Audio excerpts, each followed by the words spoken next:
तो दोस्तों, आज हम आपके सामने एक नई वीडियो लेके आए हैं। कक्षा 12 फिजिक्स वैद्युत आवेश एवं वैद्युत क्षेत्र में हम 2 वीडियो पहले बना चुके हैं और उन 2 वीडियो के बाद अब तीसरा जो वीडियो है, जो पोर्शन हमने उस वीडियो में करा दिया था, उसके आगे का जो पोर्शन है हम टॉपिक वाइज लेके चलेंगे और आपको इन वीडियो में थ्योरी पूरी कंप्लीट मिलेगी। थ्योरी, डेरिवेशन जितने भी होंगे वो सब हम एक साइड से क्लियर कराते चलेंगे ताकि आपको कोई भी असुविधा ना हो। ठीक है। और वीडियो को जिन्होंने ये वीडियो इस वीडियो को नई बार देख रहे हैं, यानी पहली बार देख रहे हैं, तो वो पिछली वीडियो देख लें ताकि आपको और अच्छी तरीके से इस पार्ट को समझने में सुविधा हो। ठीक है। तो ज़्यादा समय बर्बाद न करते हुए स्टार्ट करते हैं। तो सबसे पहले हमने जहाँ तक करा दिया था वो कूलाम का नियम था और कूलाम के नियम के बाद हमने एप्सिलॉन 0 की विमा, निर्वात या वायु की विद्युतशीलता जो थी उसकी विमा, उसके मात्रक वगैरह करा दिए थे। ठीक है। अब हम आगे बात करेंगे वैद्युत क्षेत्र की। तो वैद्युत क्षेत्र क्या होता है? वैद्युत क्षेत्र की बात कर रहे हैं तो इलेक्ट्रिक फील्ड होता क्या है कि किसी आवेश या आवेश समुदाय के चारों ओर का वह क्षेत्र, कोई आवेश है, यहाँ पे हम मान लेते हैं, ये इस तरीके से चित्र के थ्रू आपको समझाते हैं। ये कोई यहाँ पे आवेश है, ठीक है, और ये भी एक आवेश है, ये धनावेश है और एक ऋणावेश है। ठीक है। 2 आवेश हैं आपके सामने। अब धनावेश के कारण क्या होता है, एक बल कार्य करता है। क्या करेगा? बल कार्य करेगा। ठीक है। जिसको हम आकर्षण या प्रतिकर्षण बल कहते हैं। ठीक है। तो किस तरीके से कार्य करता है वो अभी अब यहाँ पे चित्र की सहायता से देखेंगे। बंद करियो वीडियो, चित्र बना दो जल्दी जल्दी। ठीक है, स्टार्ट। तो आपको दिख रहा है यहाँ पे एक धनावेश है और एक ऋणावेश है। तो धनावेश के चारों ओर का वह क्षेत्र, इसके चारों ओर का वह क्षेत्र, या फिर ऋणावेश है कोई तो उसके चारों ओर का वह क्षेत्र, जहां पर क्या हो कि आवेश, कोई परीक्षण आवेश ले जाने पर वो एक बल का अनुभव करे। किसका अनुभव करे? बल का अनुभव करे। तो वही क्या कहलाता है? हमारा वैद्युत क्षेत्र कहलाता है। बात समझ में आ रही है ना कि कोई भी परीक्षण आवेश अगर हम इस क्षेत्र में ले जाते हैं, इस एरिया में ले जाते हैं, यानी कि उस आवेश के चारों ओर का वह क्षेत्र जहां पर कोई आकर्षण या प्रतिकर्षण बल कार्य करे, वह क्षेत्र ही क्या कहलाता है? हमारा वैद्युत क्षेत्र कहलाता है। बात समझ में आ रही है ना?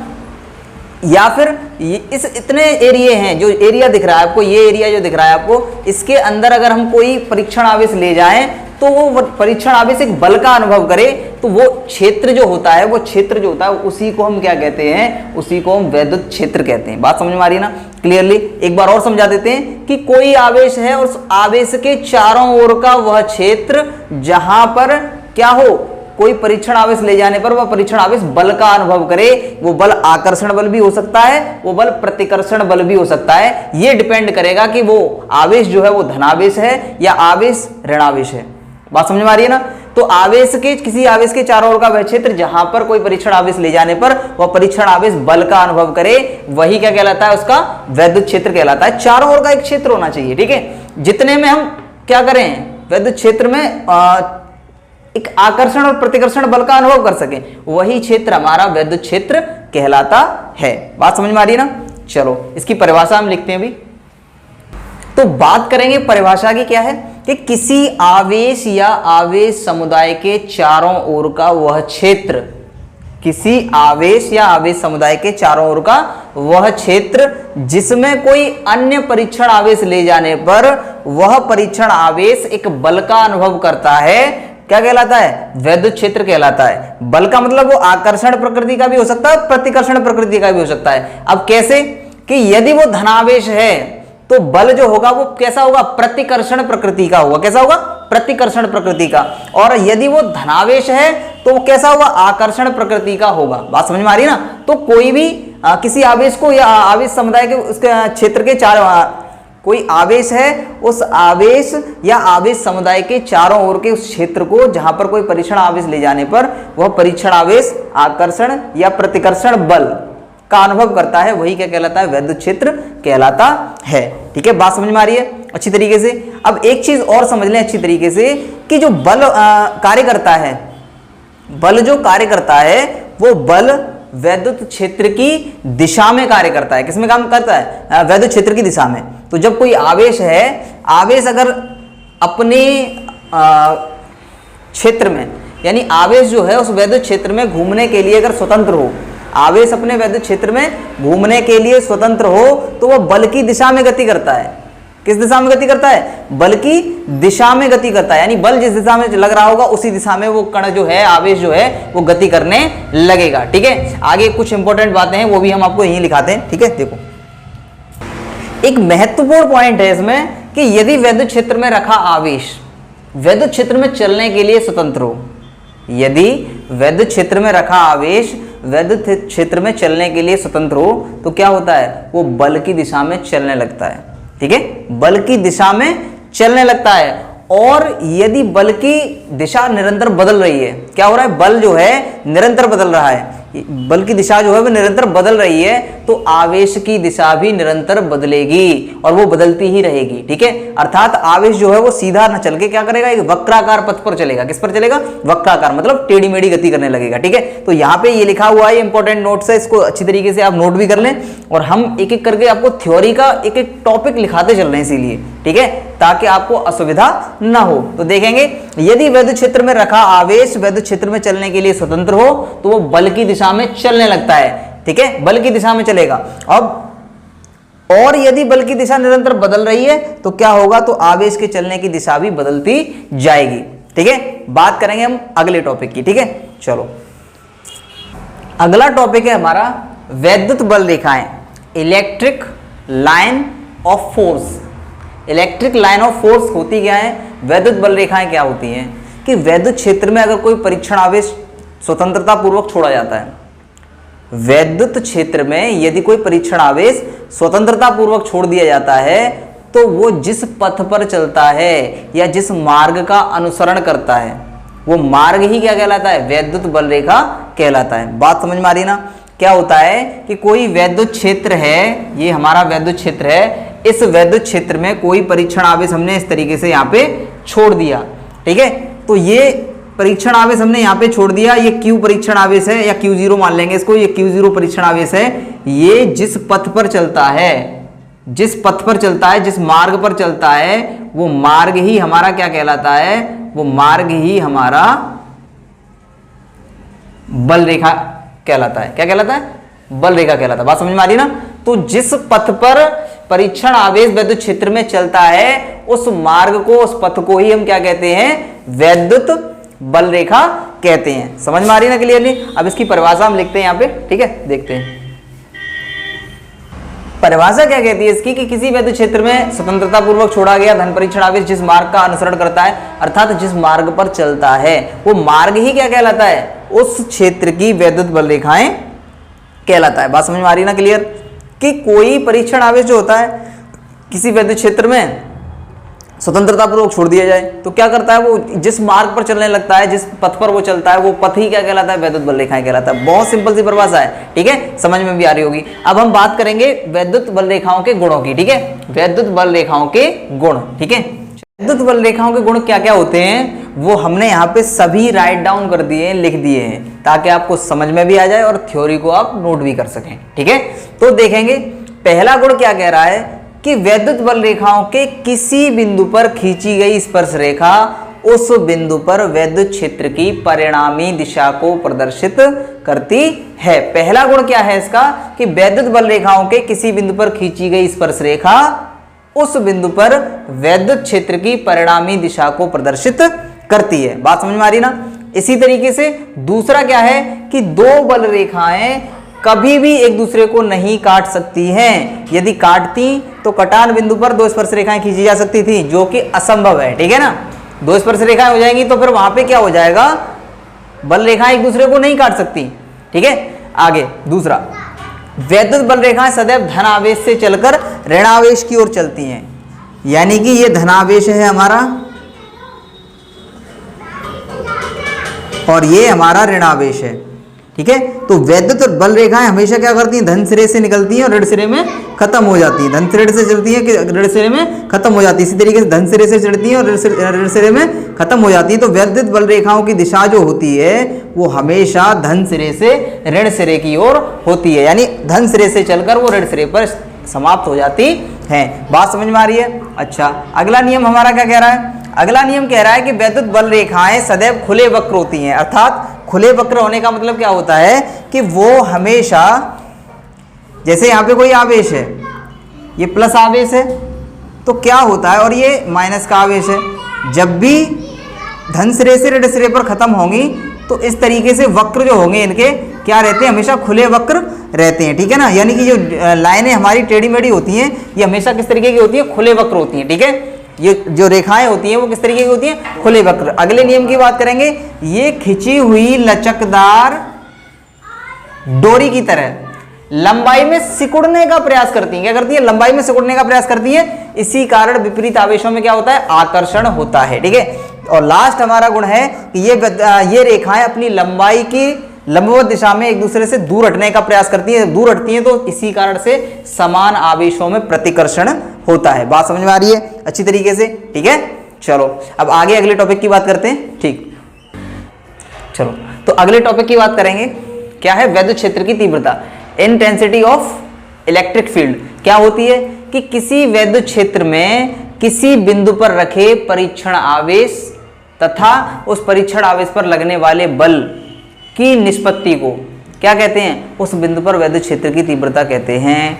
याद देख लेंगे अच्छी तरीके से, यहाँ पे परिभाषा क्या है कि वैद्युत क्षेत्र में किसी बिंदु पर रखे परीक्षण आवेश पर लगने वाला बल तथा परीक्षण आवेश के मान की निष्पत्ति को उस बिंदु पर वैद्युत क्षेत्र की तीव्रता कहते हैं। इसे कैपिटल ई से प्रदर्शित करते हैं। अब इसको समझ लेंगे कि क्या है। हम यहाँ पे मान लेते हैं कि माना किसी वैद्युत क्षेत्र में, माना किसी वैद्युत क्षेत्र में किसी परीक्षण आवेश Q0 पर लगने वाला जो बल है, कोई परीक्षण आवेश Q0 है, उस पर लगने वाला बल F है या F हो, तो उस बिंदु पर वैद्युत क्षेत्र की तीव्रता, उस बिंदु पर वैद्युत क्षेत्र की तीव्रता क्या होती है कि E बराबर F अपॉन Q0। अब E जो बल जो है वो हमारा सदिश राशि है। कैसी राशि है, सदिश राशि है। इसलिए जो वैद्युत क्षेत्र की तीव्रता है ये भी कैसी राशि होगी, एक सदिश राशि होगी। हम यहाँ पे लिख देंगे अभी कि यह एक सदिश राशि है। क्या है, यह एक सदिश राशि है। कैसी राशि है, सदिश राशि है। और इसका मात्रक क्या हो जाएगा, बल का मात्रक क्या होता है, न्यूटन। बल का मात्रक न्यूटन होता है और आवेश का मात्रक कूलाम होता है। तो न्यूटन प्रति कूलाम इसका मात्रक हो जाएगा। क्या हो जाएगा, न्यूटन प्रति कूलाम इसका मात्रक हो जाएगा। लिख देंगे यहां पे कि इसका मात्रक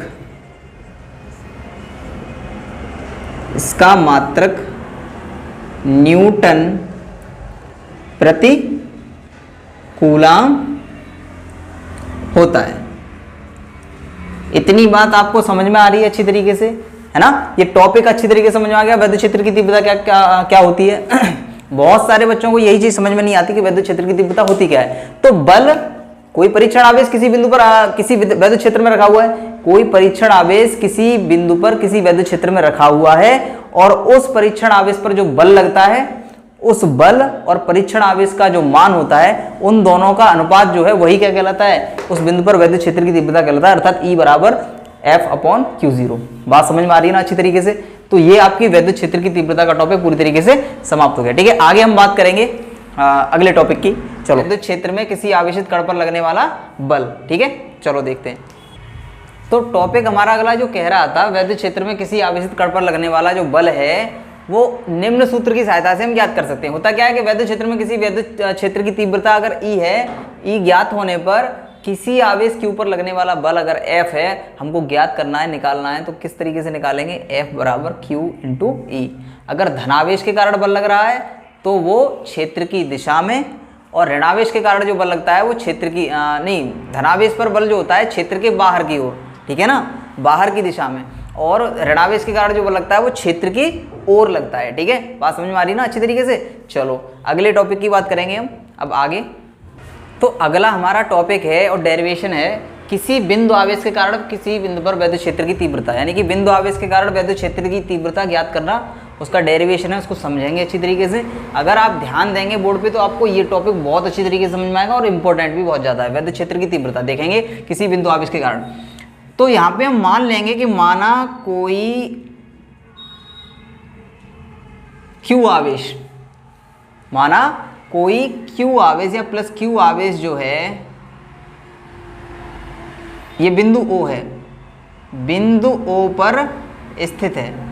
माना कि प्लस क्यू आवेश बिंदु O पर स्थित है।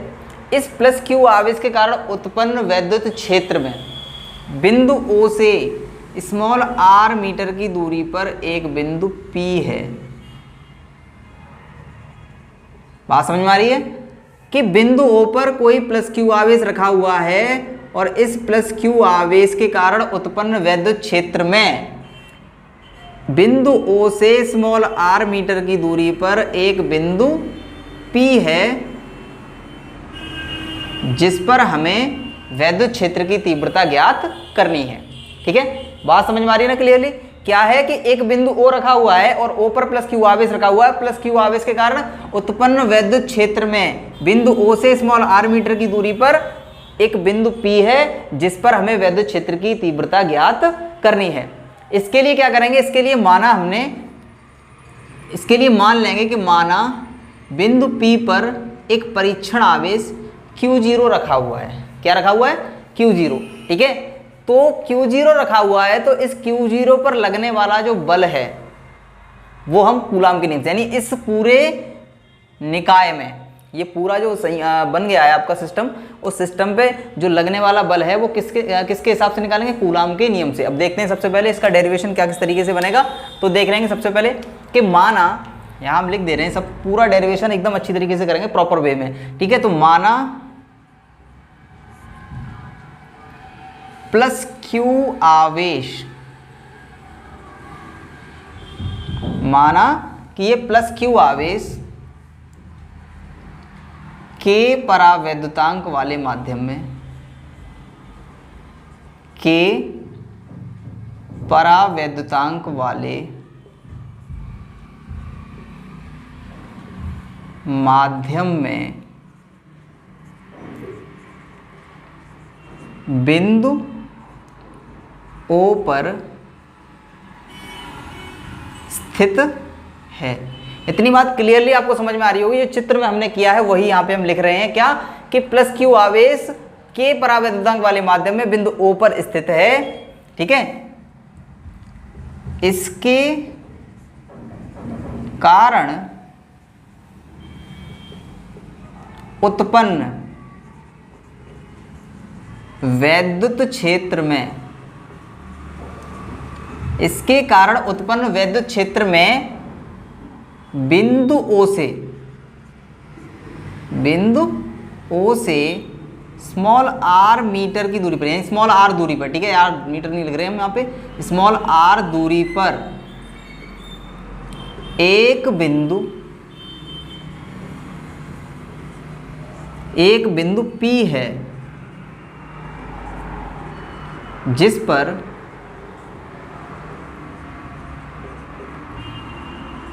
वैद्युत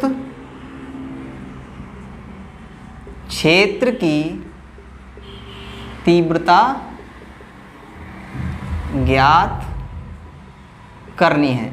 इतनी बात आपको क्लियरली इस चित्र से समझ में आ चुकी होगी कि माना प्लस क्यू आवेश के परावैद्युतांक वाले माध्यम में बिंदु O पर स्थित है। इसके कारण उत्पन्न वैद्युत क्षेत्र में, इसके कारण, इस प्लस क्यू आवेश के कारण उत्पन्न वैद्युत क्षेत्र में बिंदु O से स्मॉल r दूरी पर एक बिंदु P है, जिस पर हमें वैद्युत क्षेत्र की तीव्रता ज्ञात करनी है। अब इसके लिए क्या करेंगे, इसके लिए माना, इसके लिए माना बिंदु P पर एक परीक्षण आवेश परीक्षण आवेश Q0 रखा है। इतनी बात आपको क्लियरली समझ में आ रही होगी कि क्या रखा है, इस पर एक परीक्षण आवेश क्या रखा है, Q0 रखा हुआ है। ठीक है, इस परीक्षण आवेश पर लगने वाला बल कूलाम के नियम से, कूलाम के नियम से। तो कूलाम का नियम क्या होता है, F is equal to 1/4πε0K। वहां पे था Q1 Q2, लेकिन यहाँ पे आवेश क्या है, एक Q है और एक Q0 है। यहाँ पे आवेश क्या है, Q है और Q0 है, तो क्या हो जाएगा Q इंटू Q0। लेकिन जब हमने आपको कूलाम का नियम कराया था पिछली वीडियो में, उसमें Q1 Q2 था। ठीक है, Q1 Q2 अपॉन R², यही था। तो इसको मान लेंगे समीकरण नंबर 1। ठीक है, ये बात समझ में आ रही है। और आगे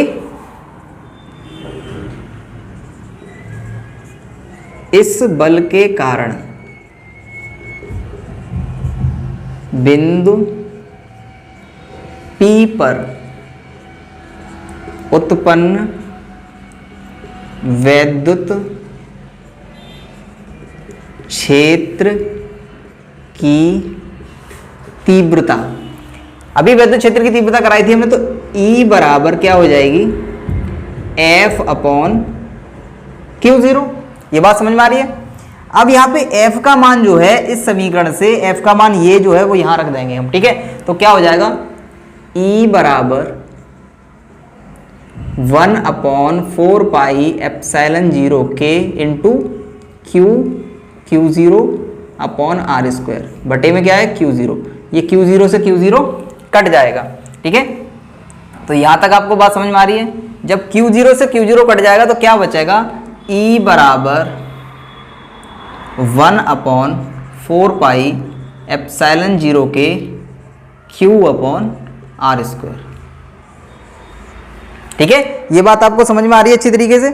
तो यही क्या है, यही वैद्युत क्षेत्र की तीव्रता है किसी बिंदु आवेश के कारण। अब देखेंगे आगे, यदि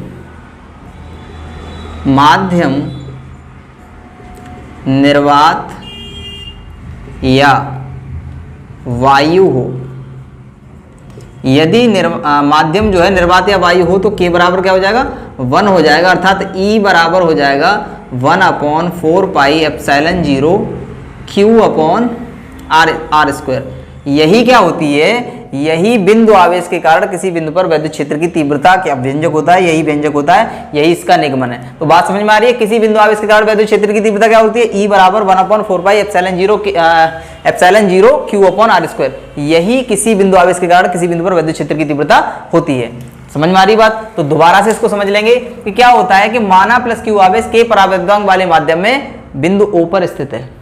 अब बिंदु O पर स्थित है तो इसके कारण उत्पन्न वैद्युत क्षेत्र में, इसके जब जो प्लस Q आवेश है, इस आवेश के कारण एक वैद्युत क्षेत्र उत्पन्न होगा। तो उस वैद्युत क्षेत्र में बिंदु O से स्मॉल r मीटर की दूरी पर एक बिंदु P है, जिस पर हमें वैद्युत क्षेत्र की तीव्रता ज्ञात करनी है। अब हुआ क्या, आगे इसके लिए हमने क्या किया, जिस पर वैद्युत क्षेत्र की तीव्रता ज्ञात करनी है, इसके लिए माना बिंदु P पर एक परीक्षण आवेश Q0 रखा हुआ है। इस परीक्षण आवेश पर लगने वाला बल कूलाम के नियम से क्या होता है, कूलाम का नियम F बराबर 1/4πε0 के Q1 Q2 अपॉन R² होता है। लेकिन यहाँ पे क्या है, Q1 है नहीं तो Q है केवल उसकी जगह पे, Q2 है नहीं तो उसकी जगह पे Q0 है, तो क्या हो जाएगा Q0 अपॉन R²। ये समीकरण हमने एक मान लिया।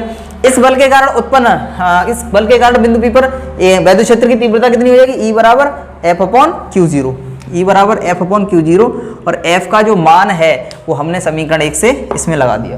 तो यहाँ पे Q0 से Q0 कट जाएगा, बचेगा क्या हमारा, E बराबर 1/4πε0K into Q upon R²। अब यहाँ पे यदि माध्यम निर्वात या वायु हो तो K बराबर 1 और E बराबर 1/4πε0 इंटू Q अपॉन R²। यही क्या होता है, किसी बिंदु आवेश के कारण वैद्युत क्षेत्र की तीव्रता होती है, जो आपको क्लियरली समझ में आ चुकी होगी। ठीक है, आगे बात करते हैं अगले टॉपिक की। तो अगला टॉपिक हमारा क्या है, वैद्युत द्विध्रुव, इलेक्ट्रिक डाइपोल। होता क्या है कि जब परिमाण में समान, ये दोनों दिख रहे हैं आपको एक जैसे हैं, बिल्कुल सेम टू सेम, बस फर्क सिर्फ इतना है कि ये उल्टा है, ये सीधा है, ठीक है ना। तो ऐसा ही मान लेंगे जब परिमाण में समान तथा विपरीत प्रकृति के, मतलब एक पे धनावेश है दूसरे पे ऋणावेश है, तो जब परिमाण में समान तथा विपरीत प्रकृति के दो बिंदु आवेश एक दूसरे से अल्प दूरी पर स्थित हो, यानी थोड़ी सी सूक्ष्म दूरी पर स्थित हो, थोड़ी दूरी पर स्थित हो, तो यह निकाय जो है वो वैद्युत द्विध्रुव कहलाता है। हम यहाँ पे आपको बना के दिखाते हैं। इसके सवाल भी बहुत सारे पूछे जाते हैं। मान लीजिए ये कोई बिंदु ए है और इससे 2l दूरी पर एक बिंदु B है, यानी A और B के बीच की दूरी जो है वो 2l है। इस पर एक परीक्षण आवेश Q रखा हुआ है और इस पर एक परीक्षण आवेश -Q रखा हुआ है। एक पे -Q है, दूसरे पे +Q है। तो यह निकाय जो है, यह निकाय ही क्या कहलाता है? वैद्युत द्विध्रुव कहलाता है। क्या कहलाता है? वैद्युत द्विध्रुव कहलाता है। अब देखो, अब इसकी परिभाषा इसी से बनती है। क्या बनती है? कि जब परिमाण में समान, देखो ये भी Q है, ये भी Q है, परिमाण में दोनों समान हैं। यहां पे Q ना होकर यहां पे होता 10 और ये होता माइनस का, यहां पे होता 10 लेकिन ये होता प्लस का। तो क्या होता जब परिमाण में समान तथा विपरीत प्रकृति के दो बिंदु आवेश एक दूसरे से स्मॉल दूरी पर, यानी बहुत छोटी जो दूरी पर स्थित हो, तो ऐसा जो निकाय है, ऐसा जो सिस्टम है, वही क्या कहलाता है? वैद्युत द्विध्रुव कहलाता है। बात क्लियरली समझ में आ रही है? जब परिमाण में समान तथा विपरीत प्रकृति के दो बिंदु आवेश एक दूसरे से अल्प दूरी पर स्थित हो, बहुत कम दूरी पर स्थित हो, तो यह निकाय जो है, यह सिस्टम जो है, वो वैद्युत द्विध्रुव कहलाता है। इसकी परिभाषा हम लिख दे रहे हैं, अभी आप राइट डाउन कर लें। ठीक है, देखो, तो डेफिनेशन भी वही है जो हमने यहाँ पे आपको समझाया, जो यहाँ पे हमने आपको समझाया वही इसकी डेफिनेशन है। क्या है? कि जब परिमाण में समान, यानी इनके आंकिक वैल्यू जो है, न्यूमेरिकल जो वैल्यू है इनकी, वो दोनों समान होंगी, लेकिन इनके जो चार्ज होंगे, इनके जो आवेश होंगे, वो भिन्न भिन्न होंगे। तो ऐसा निकाय और उनके बीच की दूरी होगी थोड़ी बहुत, तो अल्प दूरी, उसको हम अल्प दूरी बोलेंगे। तो जब परिमाण में समान तथा विपरीत प्रकृति के दो बिंदु आवेश एक दूसरे से अल्प दूरी पर स्थित हों, तो ऐसा निकाय वैद्युत द्विध्रुव कहलाता है। बात क्लियरली आपको समझ में आ चुकी होगी। ठीक है, अगले टॉपिक की बात करेंगे, इसी से रिलेटेड है, वैद्युत द्विध्रुव आघूर्ण। ठीक है, चलो देखते हैं।